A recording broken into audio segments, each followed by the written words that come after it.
चलिए सीधा मुद्दे पर आते हैं और 9 अक्टूबर 2025 के लिए स्टॉक मार्केट के पूर्वानुमान को समझते हैं। देखते हैं कि कल के लिए बाजार क्या कहानी सुना रहा है।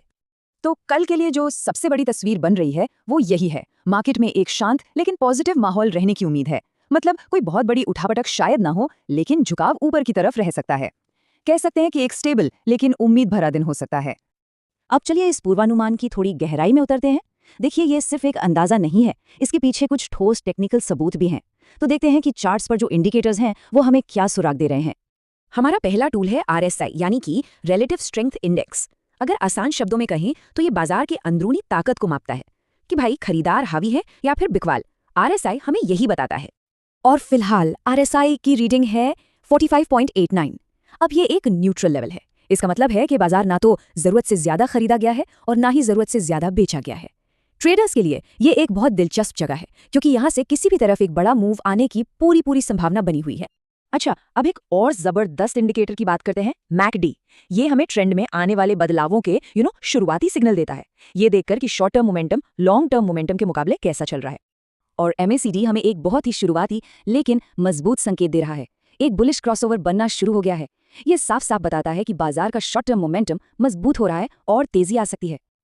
अब जरा बाजार की वॉलेटिलिटी यानी कि उसकी अस्थिरता को समझते हैं बॉलिंजर बैंड्स के साथ। ये बैंड्स हमें एक रेंज बताते हैं कि बाजार कितना ऊपर नीचे हो सकता है और कहाँ उसे सपोर्ट या रेजिस्टेंस मिलने के चांसेस हैं। और देखिए, हाल ही में कीमतों ने निचले बैंड से एक मजबूत सपोर्ट लिया है और वहां से एक उछाल भी दिखाया है। ये एक क्लासिक संकेत है कि गिरावट के बाद बाजार को एक मजबूत बेस मिल गया है और यहां से ऊपर जाने की पूरी तैयारी हो रही है।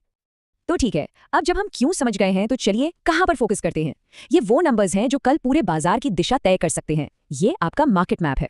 इन आंकड़ों पर खास नजर रखनी है। सेंसेक्स के लिए 81,400 का सपोर्ट और 82,500 का रेजिस्टेंस। निफ्टी के लिए 25,000 का सपोर्ट और 25,200 का रेजिस्टेंस। और बैंक निफ्टी के लिए 55,900 का सपोर्ट और 56,500 का रेजिस्टेंस जोन। ये कल के लिए मुख्य रण क्षेत्र होंगे। तो अब जब हमारे पास डेटा भी है और लेवल्स भी, तो सवाल यह है कि इस जानकारी का इस्तेमाल कैसे करें। कल के लिए एक ठोस एक्शन प्लान क्या हो सकता है।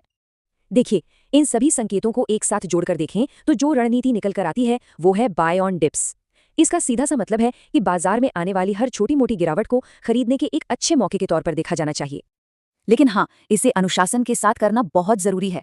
पहला कदम, कीमतों के सपोर्ट लेवल तक आने का इंतजार करें। दूसरा, जब कीमत वहां पहुंचकर रुकने या पलटने का संकेत दे तब खरीदारी के बारे में सोचें। और तीसरा, जो सबसे जरूरी है, अपने रिस्क को कंट्रोल करने के लिए सपोर्ट लेवल के ठीक नीचे एक स्टॉप लॉस जरूर लगाएं। इसके अलावा कुछ खास सेक्टर्स पर भी नजर रखनी होगी।